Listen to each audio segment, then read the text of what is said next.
ਤੇ ਅਗਲੀ ਗੱਲ ਕਰੀਏ ਸ਼ਰਮਾ ਜੀ ਆਪਾਂ ਚੰਨੀ ਦੀ, ਕਹਿੰਦੇ ਦਿੱਲੀ ਜਾ ਕੇ ਕਹਿਣਾ ਪੈ ਗਿਆ ਚੰਨੀ ਨੂੰ ਆਲ ਇਜ਼ ਵੈਲ, ਤੇ ਫਿਰ ਇੱਥੇ ਵੀ ਕਹਿ ਸਕਦੇ ਸੀ ਪੰਜਾਬ ਦੇ ਵਿੱਚ ਦਿੱਲੀ ਜਾ ਕੇ ਕਹਿਣ 'ਚ ਕੀ ਫ਼ਰਕ ਹੈ ਜੀ? ਦੇਖੋ, ਆਪਾਂ ਕੱਲ ਵੀ ਗੱਲ ਕਰ ਰਹੇ ਸੀ ਕਿ ਕਾਂਗਰਸ ਤਾਂ ਦਿੱਲੀ ਦੇ ਗੇੜਿਆਂ ਤੇ ਹੀ ਆ। ਸਹੀ ਹੈ ਜੀ। ਇੱਕ ਚੱਲ ਗਿਆ, ਦੋ ਆ ਗਏ, ਤਿੰਨ ਚੱਲ ਗਏ, ਇੱਕ ਆ ਗਿਆ, ਇਹ ਕੰਮ ਹੈ। ਜੀ ਜੀ।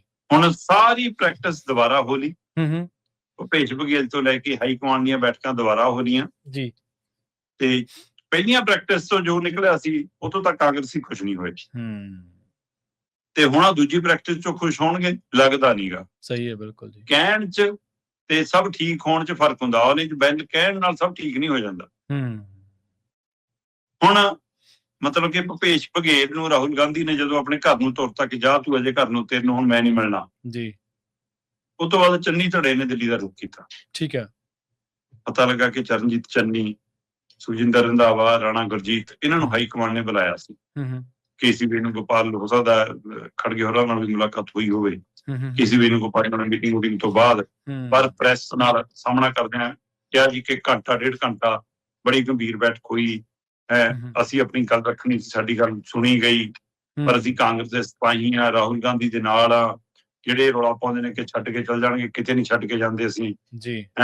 ਸਾਡਾ ਤਾਂ ਰੱਬ ਵਰਗਾ ਹੈ ਰਾਹੁਲ ਗਾਂਧੀ ਸਾਡੇ ਲਈ, ਜਿੱਥੇ ਸਾਨੂੰ ਖੜੇ ਰਹਿਣ ਕਹਿਣਗੇ ਉੱਥੇ ਖੜੇ ਰਵਾਂਗੇ। ਸੋ ਇਸ ਲਈ ਇਸ ਤਰੀਕੇ ਕਰਨ ਨਾਲ ਕਹਿ ਕੇ ਕਿਹਾ ਕਿ ਆਲ ਇਜ਼ ਵੈਲ ਹੈ ਜੀ, ਸਾਰਾ ਕੁਝ ਠੀਕ ਹੈ। ਹਾਈ ਕਮਾਂਡ ਜੋ ਫੈਸਲਾ ਲਊਗੀ ਸਾਨੂੰ ਮਨਜ਼ੂਰ ਸੀ, ਅਸੀਂ ਆਪਣੀ ਗੱਲ ਰੱਖਣੀ ਸੀ, ਸਾਡੀ ਗੱਲ ਰੱਖ ਦਿੱਤੀ ਗਈ। ਠੀਕ ਆ। ਅੱਛਾ, ਇਹ ਗੱਲਾਂ ਤਾਂ ਤੁਸੀਂ ਪਹਿਲਾਂ ਰੱਖ ਚੁੱਕੇ ਸੀ ਸਾਰੀਆਂ। ਸਹੀ। ਪਹਿਲਾਂ ਰੱਖਣ ਤੋਂ ਬਾਅਦ ਉਹਨਾਂ ਨੇ ਜੋ ਫੈਸਲਾ ਸੁਣਾਇਆ ਸੀ ਉਹ ਵੀ ਹਾਈ ਕਮਾਂਡ ਨੇ ਸੁਣਾਇਆ ਸੀ। ਫਿਰ ਨਵਾਂ ਕੀ ਹੈ, ਉਹ ਮਨਜ਼ੂਰ ਕਿਉਂ ਨਹੀਂ ਸੀ ਤੇ ਹੁਣ ਕਿਉਂ, ਇਹ ਮਸਲਾ। ਸਹੀ ਹੈ। ਅਸਲ 'ਚ ਜਿਹੜੇ ਰਾਹੁਲ ਗਾਂਧੀ ਨੇ ਭੁਪੇਸ਼ ਬਘੇਲ ਨੂੰ ਮਿਲਣ ਤੋਂ ਇਨਕਾਰ ਕਰਤਾ, ਉਸੇ ਰਾਹੁਲ ਗਾਂਧੀ ਨੇ ਚੰਨੀ ਧੜੇ ਨੂੰ ਵੀ ਮਿਲਣ ਤੋਂ ਇਨਕਾਰ ਕਰਤਾ ਜੀ।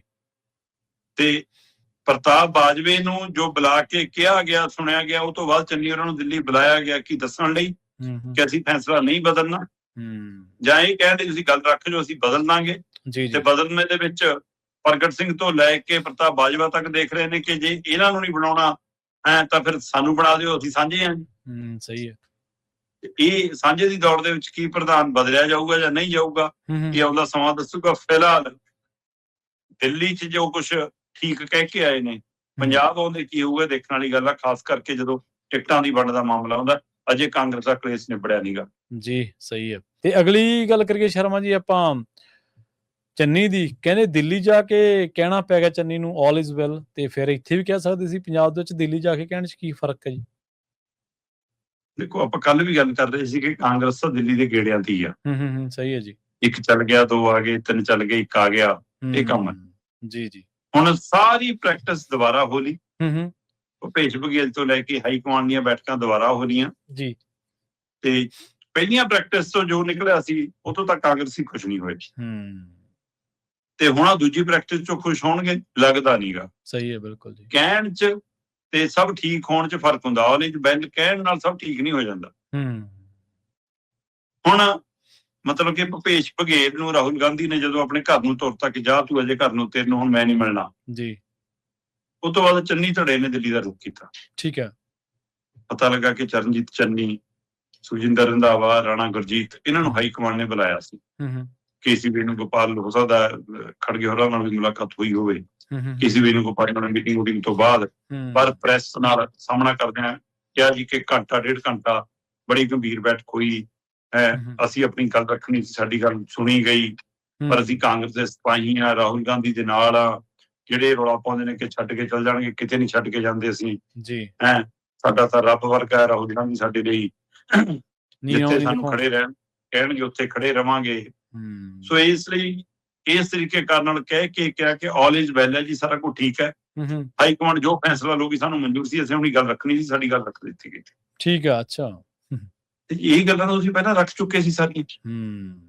ਸਹੀ। ਪਹਿਲਾਂ ਰੱਖਣ ਤੋਂ ਬਾਅਦ ਉਹਨਾਂ ਨੇ ਜੋ ਫੈਸਲਾ ਸੁਣਾਇਆ ਸੀ ਉਹ ਵੀ ਹਾਈ ਕਮਾਂਡ ਨੇ ਸੁਣਾਇਆ ਸੀ। ਫਿਰ ਨਵਾਂ ਕੀ ਹੈ, ਉਹ ਮਨਜ਼ੂਰ ਕਿਉਂ ਨਹੀਂ ਸੀ ਤੇ ਹੁਣ ਕਿਉਂ, ਇਹ ਮਸਲਾ। ਸਹੀ ਹੈ। ਅਸਲ 'ਚ ਜਿਹੜੇ ਰਾਹੁਲ ਗਾਂਧੀ ਨੇ ਭੁਪੇਸ਼ ਬਘੇਲ ਨੂੰ ਮਿਲਣ ਤੋਂ ਇਨਕਾਰ ਕਰਤਾ, ਉਸੇ ਰਾਹੁਲ ਗਾਂਧੀ ਨੇ ਚੰਨੀ ਧੜੇ ਨੂੰ ਵੀ ਮਿਲਣ ਤੋਂ ਇਨਕਾਰ ਕਰਤਾ ਜੀ। ਤੇ ਪ੍ਰਤਾਪ ਬਾਜਵੇ ਨੂੰ ਜੋ ਬੁਲਾ ਕੇ ਕਿਹਾ ਗਿਆ, ਸੁਣਿਆ ਗਿਆ, ਉਹ ਤੋਂ ਬਾਅਦ ਚੰਨੀ ਉਹਨਾਂ ਨੂੰ ਦਿੱਲੀ ਬੁਲਾਇਆ ਗਿਆ ਕਿ ਦੱਸਣ ਲਈ ਕਿ ਅਸੀਂ ਫੈਸਲਾ ਨਹੀਂ ਬਦਲਣਾ, ਜਾਂ ਇਹ ਕਹਿੰਦੇ ਤੁਸੀਂ ਗੱਲ ਰੱਖ ਜੋ ਅਸੀਂ ਬਦਲ ਦਾਂਗੇ। ਤੇ ਬਦਲਣੇ ਦੇ ਵਿੱਚ ਪ੍ਰਗਟ ਸਿੰਘ ਤੋਂ ਲੈ ਕੇ ਪ੍ਰਤਾਪ ਬਾਜਵਾ ਤੱਕ ਦੇਖ ਰਹੇ ਨੇ ਕਿ ਜੇ ਇਹਨਾਂ ਨੂੰ ਨਹੀਂ ਬਣਾਉਣਾ ਹੈ ਤਾਂ ਫਿਰ ਸਾਨੂੰ ਬਣਾ ਦਿਓ, ਅਸੀਂ ਸਾਂਝੇ ਹਾਂ। ਸਹੀ ਹੈ। ਇਹ ਸਾਂਝੇ ਦੀ ਦੌੜ ਦੇ ਵਿੱਚ ਕੀ ਪ੍ਰਧਾਨ ਬਦਲਿਆ ਜਾਊਗਾ ਜਾਂ ਨਹੀਂ ਜਾਊਗਾ, ਇਹ ਆਉਂਦਾ ਸਮਾਂ ਦੱਸੂਗਾ। ਫਿਲਹਾਲ ਦਿੱਲੀ 'ਚ ਜੋ ਕੁਝ ਠੀਕ ਕਹਿ ਕੇ ਆਏ ਨੇ, ਪੰਜਾਬ ਆਉਂਦੇ ਕੀ ਹੋਊਗਾ ਦੇਖਣ ਵਾਲੀ ਗੱਲ ਆ, ਖਾਸ ਕਰਕੇ ਜਦੋਂ ਟਿਕਟਾਂ ਦੀ ਵੰਡ ਦਾ ਮਾਮਲਾ ਆਉਂਦਾ। ਅਜੇ ਕਾਂਗਰਸ ਦਾ ਕਲੇਸ਼ ਨਿਬੜਿਆ ਨੀਗਾ। ਜੀ ਸਹੀ ਹੈ।